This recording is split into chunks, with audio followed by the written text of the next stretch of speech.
बेगाना विधानसभा है। इसका गांव है तिलानेस, नागौर जिले का हमारा ये गांव है। अच्छा गांव है। यहाँ प्रमुख रूप से खेती और पशुपालन का काम होता है। मैं इस गांव में कल महिलाओं से संवाद किया, किसानों से संवाद किया, पशुपालकों से संवाद किया, यहाँ के युवा भाइयों से संवाद किया। देश के यशस्वी प्रधानमंत्री नरेंद्र मोदी जी के नेतृत्व में देश के अंदर 2014 से जिस तरह के बदलाव हुए हैं, चाहे वो गरीब कल्याण की योजना हो, चाहे विकास की योजना है, निश्चित रूप से गांव में वो धरातल पर पूर्ण रूप से आ रही है। यहाँ का आपने अभी देखा है, लोगों को मैं सुबह सभी से मिला हूँ। या हमारे विधायक जी अजय किलक जी ने बहुत अच्छा विकास के कार्य यहाँ कराए हैं। यहाँ के जागरूक सरपंच हैं, उन्होंने भी अच्छे काम यहाँ कराए हैं। यहाँ हमने देखा है कि यहाँ का तालाब बहुत ही सुंदर अच्छा तालाब है। उस तालाब को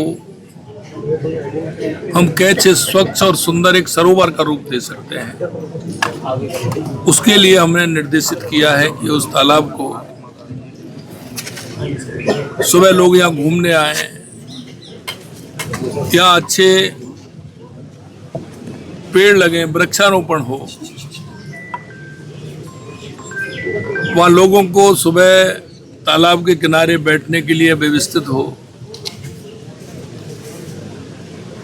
और हमारा पर्यावरण स्वच्छ और सुंदर हो। इसके अलावा गांव की एक सड़क की मांग थी, उसको भी हमने किया है। यहाँ एक आवश्यकता है, यहाँ का युवा बहुत मेहनती है, कर्मठ है, युवा के अंदर टैलेंट है। इस विधानसभा से अभी आरएएस की परीक्षा में 6 विद्यार्थियों का सिलेक्शन हुआ है और अभी अभी प्रधानमंत्री जी के नेतृत्व में जो हमने नियुक्ति पत्र दिए हैं, यहाँ उसमें भी 10-11 युवाओं का चयन हुआ है।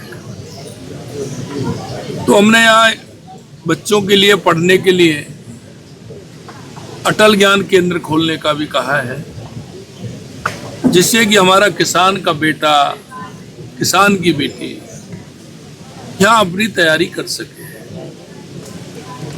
यहाँ हमने लोगों से कहा है, क्योंकि पशुपालन का क्षेत्र है, इसलिए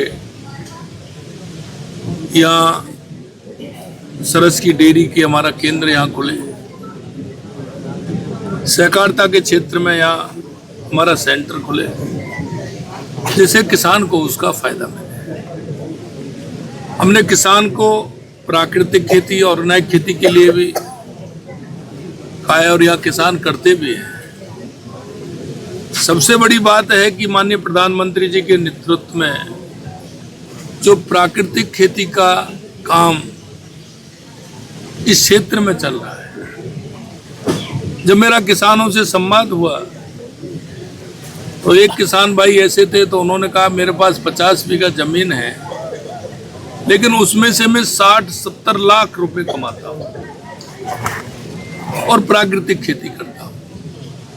उधर लोगों का रुझान बढ़ा है।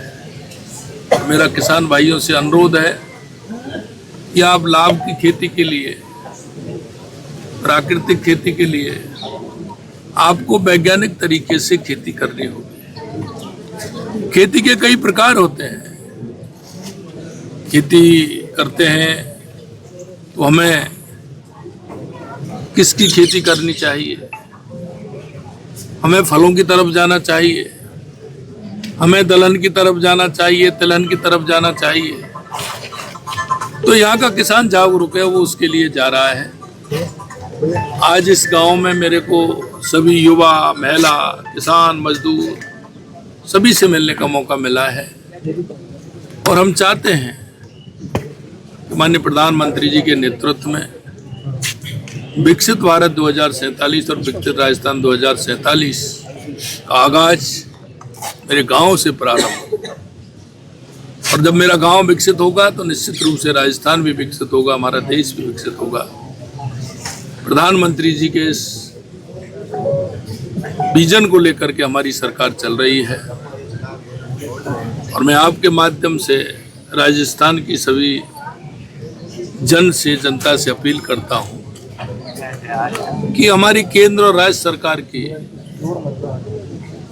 गरीब कल्याण की योजनाएं, किसान मजदूर से संबंधित योजनाएं, पशुपालन डेयरी से संबंधित योजनाएं जो सरकार की चल रही हैं, उन सभी योजनाओं को जिन लोगों को आवश्यकता है उन तक पहुंचाने का काम करें। आपके माध्यम से हमारी केंद्र और राज्य सरकार की डबल इंजन की सरकार की योजनाओं का लाभ आम जन तक पहुंचे, आम जन उसका फायदा ले और उनका जीवन स्तर ऊपर उठे, ये माननीय प्रधानमंत्री जी का विजन है।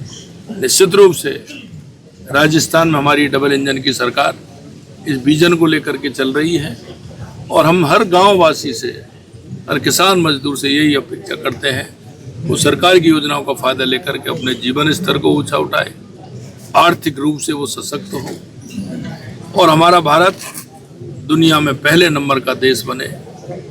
ये माननीय प्रधानमंत्री जी का जो सपना है वो निश्चित रूप से पूरा होगा। आपके माध्यम से मैं सभी ग्रामवासियों को, विधानसभा और जिला वासियों को बहुत बहुत शुभकामनाएं और बधाई देता हूँ कि कल से मैं लगातार यहाँ हूँ। कल हमारे जो लाइमस्टोन का सबसे बड़ा केंद्र है गोटन, अमृत भारत स्टेशन में माननीय प्रधानमंत्री जी के नेतृत्व में बहुत ही अच्छा सुंदर स्टेशन वो बना है जो यहाँ के लोगों ने कल्पना भी नहीं की होगी, इतना सुंदर बना है। कल माननीय प्रधानमंत्री जी ने उसका उद्घाटन किया है और आज मैं इस देगाना गांव के तिलानी इस गांव में हूँ। मुझे विश्वास है कि माननीय प्रधानमंत्री जी के नेतृत्व में निश्चित रूप से हमारा भारत विकसित भारत बनेगा।